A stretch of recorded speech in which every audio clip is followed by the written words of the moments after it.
नाजरीन 1917 में पहली जंग अजीम जोरों पर थी और उसमें बरतानिया तेजी से फतह हासिल कर रहा था। बरतानिया और उसके इत्तेहाद के मुकाबले जर्मनी था, जिसके इत्तेहादियों में से बड़ा किरदार तुर्की था। तब मौजूदा फलस्तीन तुर्की की खिलाफत का हिस्सा था। जर्मनी की पसपाई से सबसे बड़ी शिकस्त तुर्की को हुई, जिसकी वसी खिलाफत देखते ही देखते टुकड़े टुकड़े हो गई। तुर्की की शिकस्त से बरतानिया ने इस इलाके पर भी कब्जा जमा लिया। दुनिया भर के मुसलमानों की आखिरी उम्मीद यही तुर्की खिलाफत थी, जिसने 1923 में जंग अजीम अव्वल की शिकस्त के बाद खुद ही अपने मुकम्मल खात्मे और अपनी सरहदें मौजूदा तुर्की तक महदूद रखने का फैसला किया। ये फैसला मौजूदा तुर्की के बानी मुस्तफा कमाल अतातुर्क ने किया और फिर मुल्क में इस्लाम की मुकम्मल बेयकीनी और अहले इस्लाम पर बदतरीन जुल्म ढाने शुरू कर दिए। पहले जंग अजीम में इस महिरुल अकूल कामयाबी के बाद दुनिया में अंग्रेज के मद्दे मुकाबल कोई नहीं था। तो इसी अरसे में बरतानिया और उसके इत्तेहादियों ने अपने मुल्कों से धड़ाधड़ यहूदी यहाँ इस मकबूजा इलाके यानी फलस्तीन में लाने और आबाद करने शुरू कर दिए। यहूदियों को यहाँ बसाने और काबज बनाने के लिए जबरन और भारी मुआवजा देकर दोनों तरीकों से जमीनें खरीदी गई और उन्हें यहाँ से तेजी से निकाला गया। दूसरी जंग अजीम में जब फिर से जर्मनी को शिकस्त हुई तो वहाँ हिटलर की मार का शिकार बनने वाले यहूदी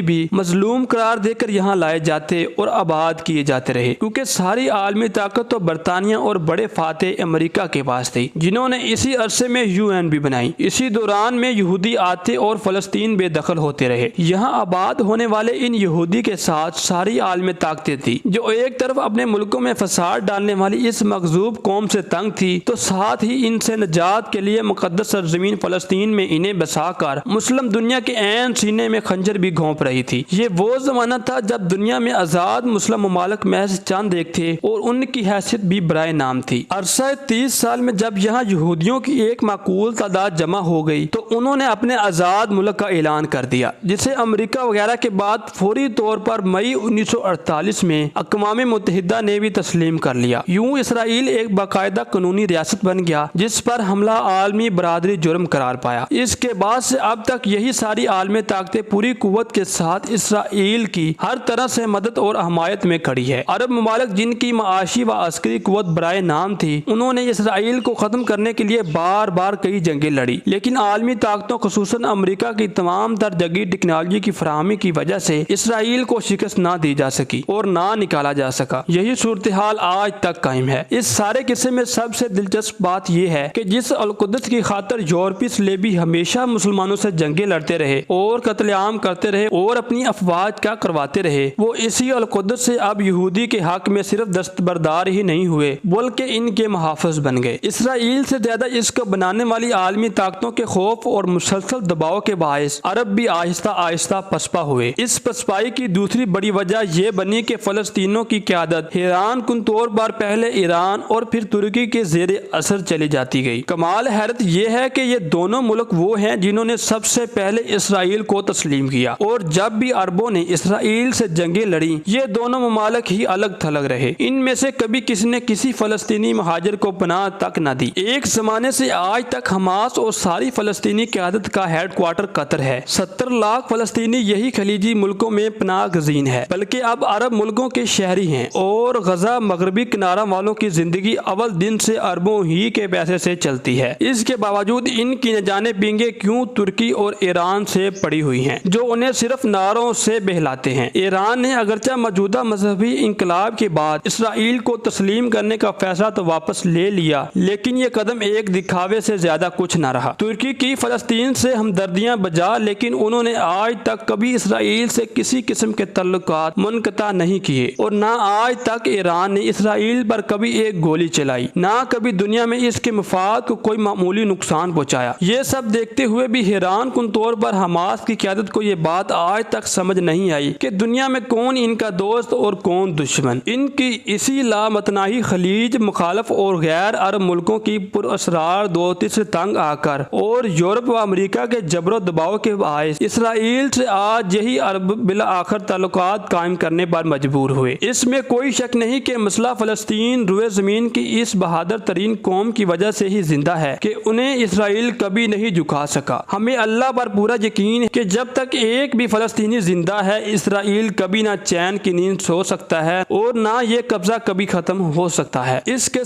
साथ इन फलस्तीनियों की दूसरी तरफ गलती ये रही कि उन्होंने अपने दोस्त व इत्तेहादी को पहचानने और उसी से तल्लुक इस्तवार करने में हमेशा खता की और ये सिलसिला आज तक जारी है। आज भी हमास जिस ईरान को अपना इत्तेहादी और सबसे बड़ा हमदर्द समझती है, वो इनके लिए कोई अमली कदम उठाने को तैयार नहीं, बल्कि उन्होंने कभी हमास को अपने यहाँ ठिकाना भी बनाने की इजाज़त नहीं दी। अगर इस गलती की आज भी इस्लाह हो जाए तो ज़रूर इस मसले का फौरी और पायदार हल निकल आए।